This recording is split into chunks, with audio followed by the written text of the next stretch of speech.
Hi there, this is Sheena Rowlands and today I'm sharing with you my latest layout for Hey Little Magpie for the December Challenge 2022, set by my teammate Jackie, and it's the 5-4-3-2-1 challenge. So you need to use 5 pattern papers, that's what I've got in front of me, 1 photo, 2 punches. There'll be 3 clusters, 4 stamped or sticker phrases or words, and I will talk you through it. So I've decided to use 5 papers from the 49 and Market Spectrum Sherbet range, and that's the one photograph that I've picked there. That is of my grandpup, Rafa, and he's going to be the focus of this page. So my 5 papers, I've picked 1 to be the background and I've picked 4 to cut up. So I'm just coming in with 2 edge punches and I'm going to punch some of these strips. So as you can see, there's a circle already on the background paper, and I'm going to cut some random strips to tuck in across the circle and behind the photograph. So I'm just punching some edges on some of them just to add a little bit more texture. And the good thing about this challenge is it's actually making me use some things from my stash that I've not used for ages. I've definitely not used my punches for a while, so I had a good look through and I picked these 2. They're quite classical edges and I think they will work really well on these strips. So I'm using the leaves in the photograph as the colour choices. So I've gone for oranges and yellows and like brownies, and I've got some black in there as well, or it's like a greyish colour in the photograph in the leaves. You can barely see the dog in that photograph. He's very autumnal coloured, so it's perfect.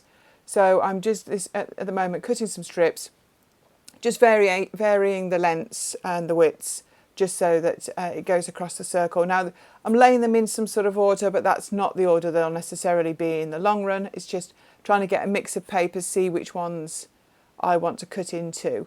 And now I'm not the best at doing challenges, so what I've done out of sight is I've actually written down the challenge so that I can keep referring to it, and I think it does pop back in to a shot later on because I get sidetracked really easily, so I just need to be careful. So one of the pieces of paper that's left out of the 4 that I was cutting up, I'm using to as a background, as a layer behind the photograph. So I'm just going to distress that, and I've got that ready. So I'm just going to distress the edges of some of these where they're not been punched, and I'm just ripping off the ends as well, just to give a little bit more texture to them.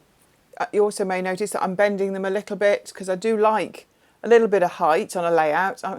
I do want to get more than 5 layouts in an album, but I don't necessarily want everything flat. So I am just giving them a bit of a bend while I'm at it. I don't know about you, but I absolutely love this Spectrum Sherbet range when it came out. And I know there's still some in the Hey Little Magpie shop. And I did treat myself to most of it.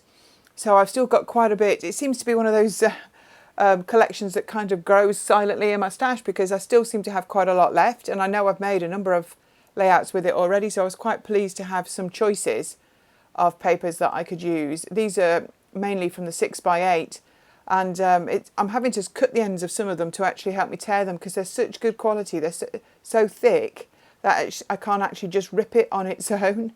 So do have a look in the Hey Little Magpie shop if you did miss the Spectrum Sherbet from 49 and Market.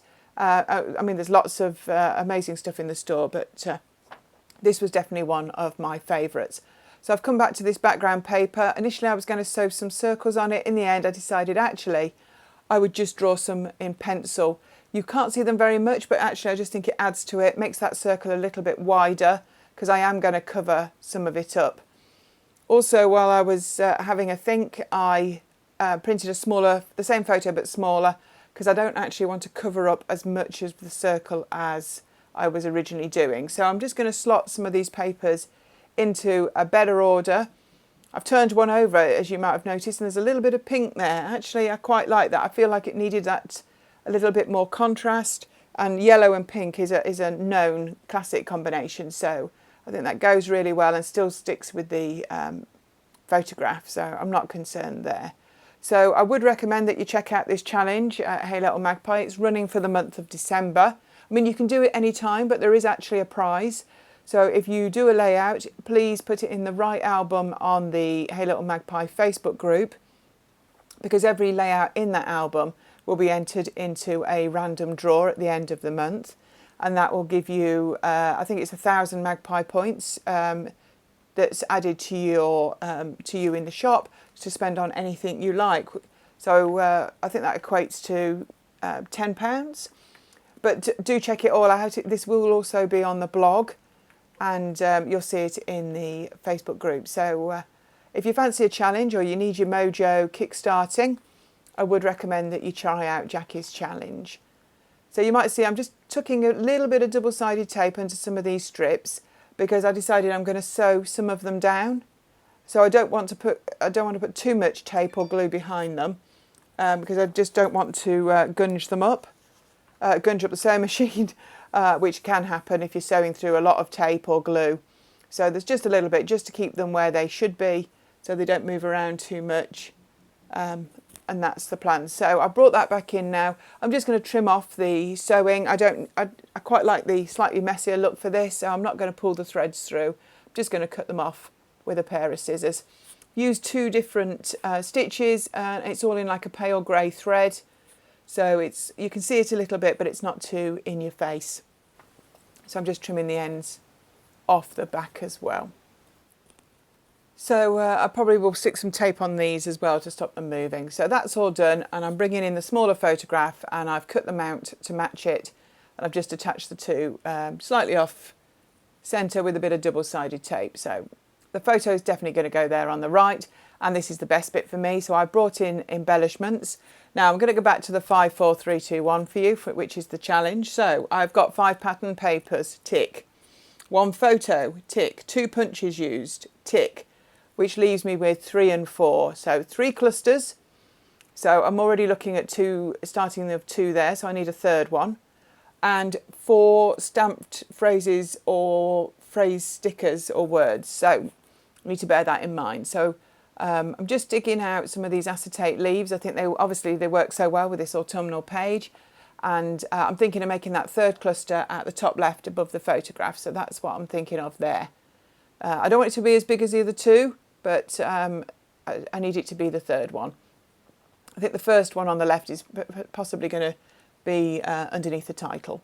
So that's the way my mind's going at the moment. The acetate flowers, they're a fabulous addition to this range and something that I really wanted to get my hands on at the very beginning. And as I say, it's a kit that keeps on giving, and I've still got quite a lot left, so I'm going to be generous with what I use on here because we want our stash in our albums, ladies, don't we? So I'm not going to be stingy with this. So I'm looking at the clusters.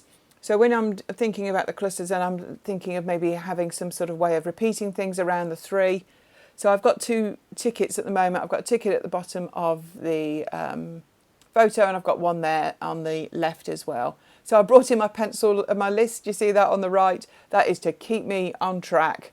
And Jackie knows that I do go off and do my own thing if I'm not completely guided. So I'm trying to be really good and follow the instructions. So it said 4 stamped words, phrases. So I'm bringing in these L Studio stamps, and I'm going to, they're the large Jane ones. And I'm going to try and stamp the title, which is Rafa. So I've gone for a dark grey. I've also got the metal die set for these somewhere, so I'm going to bring that in as well. And I'm going to get these, this is my title, so that's one of the 4 then done. And yet again, the good thing about this challenge is it's getting me to use stash, which I haven't used for a bit. So there's the word Rafa, all stamped and cut out with the dies. So I've got my 3 clusters, they just need sorting out a little bit, just tweaking. Rafa, I'm not sure if I've attached it there, but I do attach it with some 3D foam. So I'm now looking at adding a heart to the clusters as well. So that I've got some puffy ones there, L Studio, and the chipboard ones are the 49er Market. So I quite like the word crazy there underneath it. So I've stuck those down. You've got with the title, you've got the 4 phrases and words. You've got the 3 clusters, 5 papers, 1 photo. Thank you so much for watching this. Do give this challenge a go. There's a lovely prize. It really gets your mojo going, gets you using your stash. This is the close-ups. Thank you so much for watching. Give us a thumbs up, subscribe if you can, and hope to see you here back soon. Bye for now.